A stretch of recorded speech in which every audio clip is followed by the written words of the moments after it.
وعلیکم السلام ورحمۃ اللہ وبرکاتہ۔ بھائی کا کہنا یہ ہے کہ جو صحابہ کو گالی دیں، ان پر لعنت بھیجیں، تو کیا ایسے لوگوں کا شمار مسلمانوں میں ہوگا؟ تو اس کا جواب یہ ہے کہ دیکھیے، صحابہ کو گالی دینا یہ نفاق ہے۔ جو منافق ہوگا وہی صحابہ کو گالی دے گا۔ صحابہ سے محبت کرنا دین اور ایمان ہے۔ اللہ سے محبت کی دلیل ہے، اس کے نبی سے محبت کی دلیل ہے، اسلام سے، قرآن اور سنت سے محبت کی دلیل ہے۔ اور جو صحابہ کو گالیاں دے، ان پر لعنت بھیجے، وہ گویا کہ وہ منافق انسان ہے وہ، اور اسے نہ ایمان، اس کے دل کے اندر نہ ایمان ہے، نہ اللہ اور اس کے رسول سے محبت ہے، نہ اس کو دین سے محبت ہے۔ اللہ رب العالمین نے قرآن مقدس کے اندر صحابہ کی تعریف فرمائی، صحابہ کے لیے جنت کا وعدہ کیا کہ جنت کے اندر رہیں گے وہ۔ اور صحابہ تو اس دنیا میں انبیاء کے بعد سب سے افضل لوگ ہیں، سب سے مقدس لوگ ہیں، جنہیں اللہ رب العالمین نے اپنے نبی کی صحبت کے لیے منتخب کیا۔ سب سے پاک دل والے، سچے دل والے، اور اپنی جان کو، اپنے مال کو، تمام چیزوں کو اسلام کے لیے، دین کی اشاعت کے لیے وقف کر دینے والے، اور اپنی جانوں کا نذرانہ پیش کرنے والے اتنے مقدس اور پاک باز لوگ تھے، اتنی مقدس ہستیاں تھیں کہ اللہ رب العالمین نے جا بجا ان کی تعریف کی ہے۔ تو جو صحابہ کو گالی دیتا ہے، ان پر لعنت بھیجتا ہے، اللہ کے رسول صلی اللہ علیہ وسلم کے حدیث ہے کہ جو صحابہ کو لعنت بھیجے، ہمارے صحابہ کو گالی دے، اس پر لوگوں کی، فرشتوں کی، سب کی لعنت ہوتی ہے۔ خود ملعون انسان ہے وہ خود ملعون ہے، وہ منافق ہے، وہ زندیق ہے جو صحابہ کرام کو برا بھلا کہے۔ جی، سلف صالحین کے ائمہ کے اقوال موجود ہیں کہ انہوں نے کہا کہ ایسا آدمی زندیق ہے، ایسا آدمی ملحد ہے، بددین ہے، جو صحابہ کرام کو برا بھلا کہتا ہے۔ وہ صحابہ کرام کو برا بھلا کہہ کر کے دین کو ملیا میٹ کرنا چاہتا ہے، وہ دین ہی کو ختم کرنا چاہتا ہے، کیونکہ دین کو تو کہہ نہیں سکتا، اس لیے صحابہ کو پر الزام لگا کر کے، صحابہ کو جھوٹا کہہ کر کے، نعوذ باللہ، یا صحابہ کو گالیاں دے کر کے، برا بھلا کہہ کر کے، ان کو یہ پورے دین کو ختم کرنا چاہتا ہے۔ اس لیے ایسے لوگ بددین ہوتے ہیں، ان کا دین سے کوئی تعلق نہیں ہوتا۔ جی، جو صحابہ کو گالی دے، صحابہ کرام تو جنت کے بالا خانوں کے اندر ہوں گے، اور صحابہ سے اور سلف صالحین سے، ائمہ سے منقول ہے کہ انہوں نے ایک لمحے کے لیے ہمارے نبی کے ساتھ جو وقت گزارا، وہ انسان کی پوری زندگی کی عبادت پر بھاری ہے، پوری زندگی کی عبادت پر بھاری ہے وہ، جو انہوں نے اللہ کے رسول صلی اللہ علیہ وسلم کے ساتھ ایمان کی حالت میں گزارا۔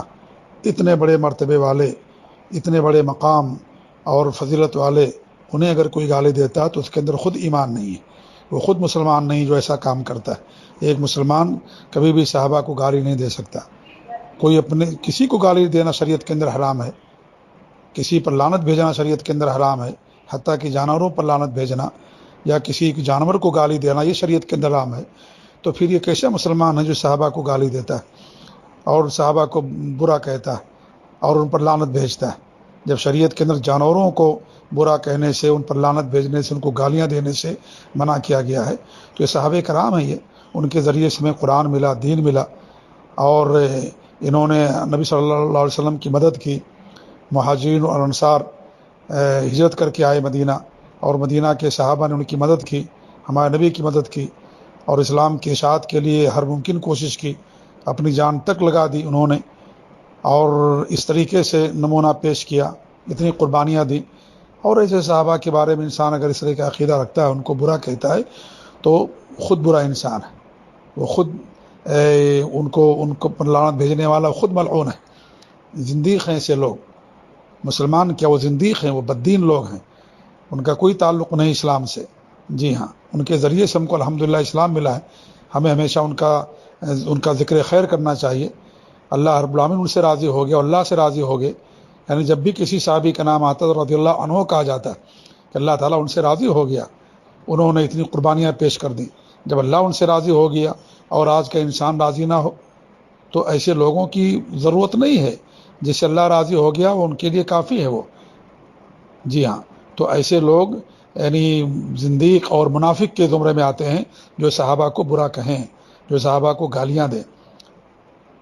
بڑوں کا کسی کو بھی گالی دینے سے منع کیا گیا ہے شریعت کے اندر، اور چیز آئے کہ صحابہ کو اور ایسے لوگوں کو انسان کہے.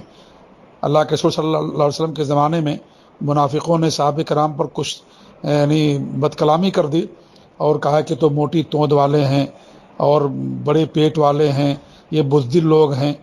اس طریقے کے الفاظ کہہ دیا انہوں نے صحابہ کرام کے بارے میں. تو اللہ رب العالمین نے باقاعدہ کہا قد کفرتم بعد ایمانکم، تم کافر ہو گئے. جو تم ایمان کا ڈھونگ رکھتے تھے کہ ہم مسلمان ہیں، ایمان والے ہیں، تم کافر ہو گئے کہ اللہ تعالیٰ کی آیتیں اور اس کے رسول ہی تمہیں مذاق اڑانے کے لیے رہ گئے تھے.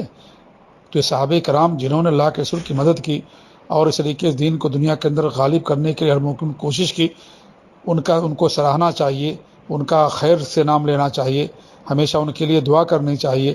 اور اس طریقے سے انسان تمنا کرے کہ بھئی اللہ تعالیٰ ہمارا بھی حشر ان لوگوں کے ساتھ کرے، صحابہ کے ساتھ، نیک لوگوں کے ساتھ. لیکن انسان اس کا الٹا انہیں گالیاں دیتا ہے، انہیں برا کہتا ہے اور ان پر لعنت بھیجتا ہے. تو یہ سب وہی کریں گے جو منافق ہوگا، جو زندیق ہوگا، بددین ہوگا، جس کا اسلام سے کوئی تعلق نہیں ہوگا، وہی انسان ایسا کر سکتا ہے. اب آپ دیکھیں یہ تو کافروں سے بھی بدتر ہیں. آپ کسی نصرانی سے پوچھئے کہ سب سے اچھے لوگ کون تھے تمہارے، کسی کرسچین سے، تو کہیں گے وہ لوگ تھے جنہوں نے عیسیٰ علیہ السلام کا زمانہ پایا، عیسیٰ علیہ السلام کے ساتھ جنہوں نے مدد کی اور ان کا زمانہ جنہیں ملا. یہودیوں سے پوچھئے کہ سب سے اچھے لوگ کون تھے تمہارے، وہ کہیں گے وہ لوگ جو موسیٰ علیہ السلام کے زمانے میں تھے، جو موسیٰ علیہ السلام کے زمانے میں تھے اور پر ایمان لائے، ان کی مدد کی. ایسے ہی دنیا کے تمام مذاہب والوں سے پوچھ لے، جس کا جو بھی دھرم ہے، جس کو اپنا بڑا مانتے ہیں، وہ کہیں گے جنہوں نے ان کے ساتھ وقت گزارا وہی سب سے اچھے لوگ ہیں. لیکن یہ لوگ جو صحابہ کو گالیاں دیتے ہیں، برا کہتے ہیں، ان پر لعنت بھیجتے ہیں، نعوذ باللہ، ایسے لوگوں سے آپ پوچھیں کہ سب سے برے کون لوگ ہیں، تو کہیں گے وہ لوگ جو اللہ کے رسول صلی اللہ علیہ وسلم کے زمانے میں تھے. نعوذ باللہ من ذالک. آپ سوچیں، صحابہ کو برا کہنا اللہ کے رسول کو برا کہنا ہے، اللہ رب العالمین کو برا کہنا ہے، اللہ رب العالمین کے انتخاب پر اعتراض کرنا ہے. اللہ نے ان کو اپنے نبی کی صحبت کے لیے منتخب کیا کیونکہ ان کے دل سب سے زیادہ پاکیزہ تھے، جیسا کہ عبداللہ بن مسعود فرماتے. ہم اپنے ساتھیوں کے بارے میں اگر کوئی ہمارے ساتھیوں کو برا کہے تو ہمیں تکلیف ہوگی. نبی کے ساتھیوں کو، نبی کے صحابہ کو برا کہا جا رہا تو مسلمان کیسے ہو سکتا ہے؟ قطعاً مسلمان نہیں ہے وہ جو صحابہ کو گالیاں دے اور ان پر لعنت و ملامت کرے. ہم اپنے ساتھیوں کو برا کوئی کہے تو ہم اسے پسند نہیں کرتے. اللہ کے رسول صلی اللہ علیہ وسلم کہ صحابہ کو برا کہنے والا، گالیاں دینے والا مسلمان کیسے ہو سکتا ہے؟ کیسے مسلمان ہو سکتا ہے؟ اور صحابہ پر تنقید کرنا نبی پر تنقید کرنا ہے. اللہ کے رسول کے حدیث اگر کوئی آدمی کسی کے دین کو دیکھنا چاہے اس کے دوستوں کو دیکھ لے. اس کا مطلب یہ ہو کہ صحابہ اتنے برے تھے تو نعوذ باللہ ہمارے نبی صلی اللہ علیہ وسلم نے ان کو اپنا دوست بنایا. جب اتنے گندے تھے وہ لوگ، اتنے برے تھے، تو ہمارے نبی نے ان کو دوست بنایا. کیا کوئی انسان، اچھا انسان، گندے انسان کو دوست بنا سکتا ہے؟ آپ خود سوچیں. ایک جو پڑھا لکھا ایک انسان جو دیندار ہے اور شریعت کے پابند ہے، کتاب و سنت کے مطابق زندگی گزارتا ہے، وہ برے لوگوں کو اپنا دوست نہیں بناتا. جو شرابی ہوں، کبابی ہوں، بے نمازی ہوں، یا اس طریقے سے اور گناہ کا کام کرنے والے ہوں، زانی ہوں، ایسے لوگوں کو اپنا دوست نہیں بناتا، اچھے لوگوں کو دوست بناتا ہے. تو اگر صحابہ برے تھے جیسا کہ یہ کمبخت لوگ کہتے ہیں، یہ بدعقیدہ لوگ کہتے ہیں اور یہ مجرم ہے، یہ لوگ جو کہتے ہیں اس طریقے کی باتیں، تو اس کا مطلب ہے کہ ہمارے نبی پر اعتراض ہے. ہمارے نبی نے ان کی تربیت کی، غلط تربیت کی. ہمارے نبی کو انہوں نے دھوکہ دیا، ہمارے نبی بھی ان کے ساتھ دھوکہ کھاتے رہے. نعوذ باللہ، کتنی بڑی بات. اللہ رب العالمین دھوکہ کھا گیا، نعوذ باللہ. اللہ نے ان کے لیے جنت کا وعدہ کیا ہے، تو اتنے برے لوگوں کے لیے اللہ نے جنت کا وعدہ کیا.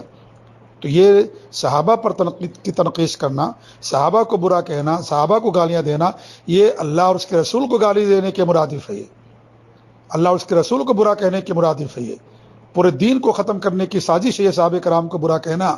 اس لیے ابو ذرا رازی نے کہا کہ اگر کوئی آدمی صحابہ کے اندر تنقید کرتا ہے صحابہ کی، تو سمجھ جاؤ وہ زندیق ہے، اس کا اسلام سے کوئی تعلق نہیں ہے، وہ لا دھرم ہے، اس کا کوئی دھرم کوئی دین اس کا نہیں ہے، ملحد انسان ہے، وہ زندیق ہے. وہ اگر کوئی صحابہ میں سے کسی کو بھی وہ صحابہ کی تنقید کرتا ہے تو سوچیں، بات بہت بڑی ہے یہ جی، کہ اللہ کے رسول کے صحابہ کو برا کہنا اللہ کے رسول کو برا کہنے کی مرادف ہے. نعوذ باللہ من ذالک. کتنی بڑی بات ہے یہ. اس لیے یہ سب سے بڑے دشمن ہیں مسلمانوں کے جو صحابہ کو برا کہتے ہیں. یہود و نصارہ سے بڑے دشمن ہیں وہ. آپ دیکھیے کہ سیریا کے اندر کیا ہو رہا ہے. جی ہاں، عمر بن عبدالعزیز رحمۃ اللہ علیہ کی قبر کو ان لوگوں نے اکھاڑ کر کے پھینک ڈالا. اتنی دشمنی، اتنی عداوت اہل سنت والجماعت سے، مسلمانوں سے اتنی بڑی دشمنی ان کی عداوت. جو صحابہ سے عداوت دشمنی کرے وہ ظاہر بات ہے سب سے عداوت دشمنی کرے گا وہ، لہذا یہ مسلمانوں کے دوست نہیں ہیں، یہ مسلمانوں کے کھلے ہوئے دشمن ہیں، سب سے بڑے دشمن ہیں مسلمانوں کی، یہود و نصارہ سے بھی، کفار و مشرکین سے بھی سب سے بڑے دشمن ہیں یہ لوگ جو صحابہ کرام کو گالیاں دیتے ہیں، جو صحابہ کرام کو برا کہتے ہیں، صحابہ کرام پر لعنت بھیجتے ہیں۔ ایسے لوگوں پر اللہ کی لعنت ہوتی ہے، ایسے لوگ فرشتے لعنت بھیجتے ہیں ایسے لوگوں پر۔ صحابہ کرام تو جنت کے بالا خانوں میں ہیں، جنت الفردوس میں اللہ نے ان کو اونچا مقام عطا فرمایا۔ تم اپنی عاقبت خراب کرتے ہو، تم اپنا دین برباد کر رہے ہو کہ صحابہ کرام کو برا کہتے ہو۔ تو یہ کوئی مسلمان جرات نہیں کر سکتا، کتنا بھی گیا کہ ذرا مسلمان ہو، کسی صحابی کو برا کہے وہ اس کا ایمان گوارا نہیں کر سکتا، نہ اس کا ایمان اس بات کی اجازت دے سکتا ہے۔ تو جس کے دل کے اندر ایمان ہی نہیں وہ ایسا ہی کرے گا۔ ہمارے نبی نے فرمایا تھا کہ صحابہ سے وہی بغض رکھے گا جو منافق ہوگا، ان سے جو محبت کرے گا جس کے اندر ایمان ہوگا، جو مومن اور مسلمان ہوگا وہی صحابہ سے محبت کرے گا۔ لہذا صحابہ سے بغض رکھنا، ان پر الزام تراشیاں کرنا اور اس طریقے سے ان کی تنقیص کرنا، انہیں برا کہنا، یہ سب دین سے خروج کی بات ہے۔ گویا کہ وہ مسلمان نہیں ہے، وہ اسلام سے نکل چکا ہے، اور وہ جو زندیق اور ملحد ہوگا وہی انسان ایسا کرے گا۔ تو اللہ رب العالمین ہم سب کی حفاظت فرمائے، اور اللہ رب العالمین ہم سب کو دین پر قائم رکھے، آمین۔ صحابہ سے محبت کرنے کی توفیق دے۔ صحابہ سے محبت کرنا ایمان ہے، دین ہے، احسان ہے۔ باقاعدہ امام طحاوی رحمۃ اللہ نے فرمایا کہ صحابہ سے محبت کرنا کیا ہے؟ دین، ایمان ہے، احسان ہے۔ ان سے محبت رکھنا، ان سے بغض رکھنا کفر ہے، نفاق ہے۔ یہ صحابہ کرام سے بغض رکھنا۔ تو اللہ تعالی ہم سب لوگوں کو، صحابہ، تابعین، تبع تابعین، سلف صالحین اور جو نیک لوگ گزرے ہیں سب سے اللہ تعالی ہم لوگوں کو محبت کرنے کی توفیق دے۔ اللہ تعالی ہمیں قیامت کے دن ان لوگوں کے ساتھ اٹھائے، ان نیک لوگوں کے ساتھ اٹھائے۔ اللہ رب العالمین ہم سب لوگوں کو، ہم یہی تمنا کرتے ہیں، ہم یہی تمنا کرتے ہیں۔ حضرت انس رضی اللہ عنہ فرماتے ہیں کہ ایک صحابی اللہ کے رسول کے پاس تشریف لائے اور انہوں نے سوال کیا کہ قیامت کب قائم ہوگی؟ تو انہوں نے کہا کہ تم نے اس کے لیے تیاری کیا کر رکھی ہے؟ تو انہوں نے کہا کہ تیاری تو کچھ نہیں ہے زیادہ، سوائے اس کے کہ ابو بکر و عمر سے، سوائے اس کے کہ ہمیں اللہ اور اس کے رسول سے محبت ہے۔ تو انہوں نے کہا تم جس سے محبت کرو گے تم قیامت کے دن انہی کے ساتھ تم کو اٹھایا جائے گا۔ تو حضرت انس فرماتے ہیں کہ یہ جملہ سن کر کے ہمیں بہت زیادہ خوشی ہوئی، کیونکہ ہمیں بھی ابو بکر و عمر سے محبت ہے، صحابہ سے محبت، اور ہمیں امید ہے کہ اللہ تعالیٰ ابو بکر و عمر کے ساتھ مجھے اٹھائے گا۔ ان سے محبت کرنے کو جنت میں جانے کا ذریعہ صحابہ کرام سمجھتے تھے، اور آج یہ لوگ ان کو گالیاں دیتے ہیں، برا کہتے ہیں۔ ایسے لوگوں کو اللہ تعالیٰ لعنت بھیجے، ایسے لوگوں کو اللہ تعالیٰ غارت کرے۔ یہ جو خوارج اور روافض اور شیعہ ہیں، خوارج بھی صحابہ کے دشمن ہیں، خوارج بھی صحابہ کو گالیاں دیتے ہیں، روافض بھی صحابہ کو گالیاں دیتے ہیں۔ بہت ساری چیزیں ان کے درمیان قدرے مشترک ہیں، جیسے حکومتوں کے خلاف بغاوت کرنا، صحابہ کو اور خروج کرنا حکومتوں کے خلاف، اور اس طریقے صحابہ کو گالیاں دینا، برا کہنا، یہ خوارج اور روافض دونوں کی یہ مشترکہ عمل ہے، یہ ان کا منہج اور ان کا عقیدہ دونوں کا، اس طریقے یہ ساری یہ باتیں۔ تو خوارج اور روافض دونوں صحابہ کے دشمن ہیں، دونوں صحابہ کو برا اور کہنے والے ہیں۔ تو اللہ تعالیٰ ان کے مکر سے، ان کی سازش سے، اور اللہ تعالیٰ امت کو محفوظ رکھے، اور اللہ رب العالمین مسلمانوں کی حفاظت فرمائے۔ جزاکم اللہ خیر، والسلام علیکم و رحمۃ اللہ وبرکاتہ۔